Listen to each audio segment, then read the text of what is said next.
आप लोगों को ये क्लियर दिख रहा है? सॉरी भाई, ये सेकंड वीडियो बनानी पड़ रही है इसके लिए, क्योंकि उसमें ये इसका पार्ट 1 जो है मैंने बनाया हुआ है, बट ये लास्ट के 2 क्वेश्चन रह गए थे। मैं 5th नंबर पे था, तो ये क्वेश्चन का एक छोटा सा वीडियो मैं इसका बनाए दे रहा हूँ, जिससे कंप्लीट हो जाए सेक्शन पूरा। ठीक है, तो मैं आपको इंग्लिश का लेसन दे रहा था, उसमें ये बताया था मैंने आपको। ठीक है, तो हम लोग कहाँ पे थे? 5th क्वेश्चन पे थे। 5th क्वेश्चन में कह रहा है दिस पेपर, ब्लैंक स्पेस है, उसके बाद आ रहा है ट्वाइस वीकली। तो इस क्वेश्चन में बेसिकली आप इसका अगर पेपर या पेपर को आप पेपर बोल सकते हो, पत्र बोलते हो। दिस मतलब होगा यह पत्र, ट्वाइस वीकली। अब हम इसमें मेन है जो हेल्पिंग वर्ब या वर्ब जो है गायब है। ठीक है, हेल्पिंग वर्ब या वर्ब, मेन तो वर्ब चाहिए हमें, तो वर्ब का देखेंगे, उसके बाद हेल्पिंग वर्ब देखेंगे। तो वर्ब चाहिए, वर्ब के लिए हमारे पास 3 ऑप्शन दिख रहे हैं, हम ऑप्शन में से ही वर्ब चूज करेंगे। तो ऑप्शन में क्या वर्ब दिख रही है? Appearing, appears, is appearing. तो इसमें से बेहतर या जो इसके अकॉर्डिंग हो वो शूट करना चाहिए। तो ऐसा कौन सा है जो उसके अकॉर्डिंग सही रहेगा? और क्या ट्वाइस वीकली, तो इसका अर्थ आपने लोगों ने निकाला होगा। तो कह रहा है दिस पेपर ट्वाइस वीकली। तो अपीयर्स का मतलब बेसिकली ये होता है कि जैसे अपीयर्स का मतलब आता है, आना, आना को बोलेंगे यहाँ पे, कि जैसे अब हम बोलते नहीं कि यह पेपर मतलब सप्ताह में 2 बार आता है, तो उसको हम बोलेंगे कि सप्ताह में 2 बार। तो एक्चुअल में ये यही इस सेंटेंस के माध्यम से यही कहना चाहता है कि यह पेपर सप्ताह में 2 बार आता है। तो उसी को हम इंग्लिश में ट्रांसलेट करके इसको कंप्लीट करेंगे। तो अपीयरिंग आईएनजी लगा हुआ है, तो आईएनजी मतलब उस आईएनजी कहाँ पे लगता है? आप लोगों को एक मत पता है? तो नहीं पता, मैं बता देता हूँ। आईएनजी मोस्टली जो काम जारी रहता है, जैसे कि हो रहा है, अभी भी, मतलब पहले भी हो रहा था, अभी भी हो ही रहा है वो, तो उसमें आईएनजी आता है। तो आईएनजी वाले तो यहाँ पे कैंसिल हो जाएंगे, दोनों में आईएनजी है तो ये दोनों ही कैंसिल हो जाएंगे। और ये वाला लास्ट वाला आपका ये भी कैंसिल हो जाएगा। बचा हमारे पास एक ही ऑप्शन। अब आपको पता है कि यह पत्र सप्ताह में 2 बार आता है, ता है, ती है, ते हैं। ये कौन सा टेंस है? Present indefinite. प्रेजेंट इनडेफिनिट है, तो प्रेजेंट इनडेफिनिट के लिए वर्ब में अगर सिंगल है, एक वचन है, तो एक वचन में वर्ब में क्या है? यस या यस लगता है, तो इसमें यस भी लगा हुआ है। और ये सिंगुलर नाउन यानी एक वचन भी है, पेपर एक ही है, एक आ जा रहा है, एक ही पेपर की बात हो रही है। तो अपीयर्स बेस्ट सूटेड है, यानी कि ये सबसे ज़्यादा बेहतर है, विकल्प है इसके लिए। अपीयरिंग इसलिए नहीं हो सकता, इज अपीयरिंग मतलब इसलिए नहीं हो सकता क्योंकि आईएनजी, क्योंकि पेपर ऐसी चीज़ है, वो हो रहा है, उसका कोई सेंस नहीं बनता। अपीयरिंग का ये भी सेम चीज़ है, इसलिए नहीं बनता। और ये तो कैंसिल, तो इसलिए बेस्ट ऑप्शन क्या है? हमारा अपीयर्स हो जाएगा।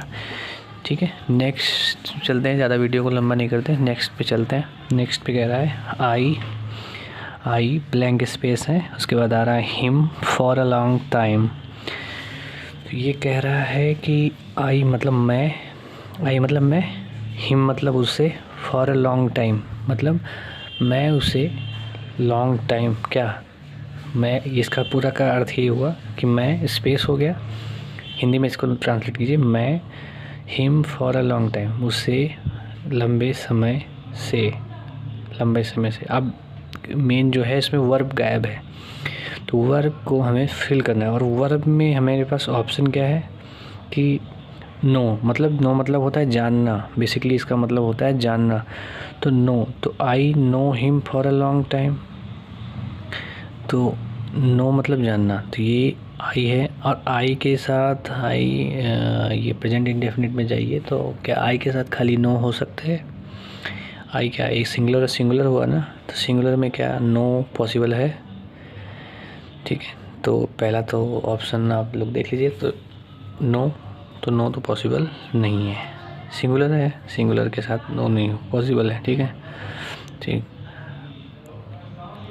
और टाइम की भी बात हो रही है, I like a long time, for, देखो फॉर लगा हुआ, सबसे ज़रूरी बात है कि फॉर लगा हुआ है, फॉर लगा हुआ है, सबसे ज़रूरी बात है कि फॉर लगा हुआ है, ठीक। फॉर अ लॉन्ग टाइम, तो ये सबसे ज़्यादा ज़रूरी है, फॉर लगा हुआ है इसमें, ठीक है।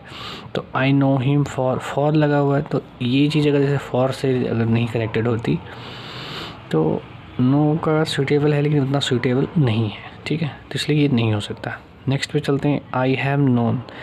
तो फॉर लगा है, आपको उस टाइम भी बताते हैं, हैज़ बीन है, हैज़ और हैव बीन के साथ टाइम का रिलेशन ज़्यादा रहता है। तो सिंस फॉर का भी आपको पता है कि उनके साथ हैज़ और हैव, हैड पास्ट में होगा तो हैड या हैड बीन, प्रेजेंट में है तो has, have been, has been के साथ रिलेशन कुछ ज़्यादा रहता है।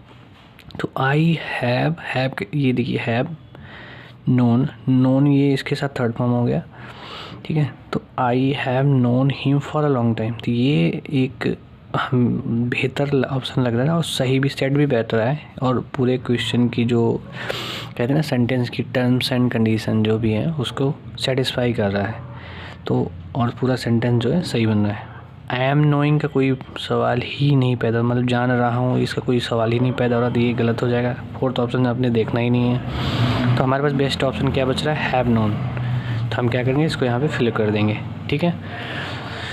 ये इसी के साथ हमारी ये क्लास कंप्लीट होती है, ये सेकंड पार्ट है, ठीक है। 2 क्वेश्चन रह गए थे तो मैं इसको कंप्लीट कर रहा हूँ और इसको यहीं पर वीडियो को मैं क्लोज कर रहा हूँ, ठीक है।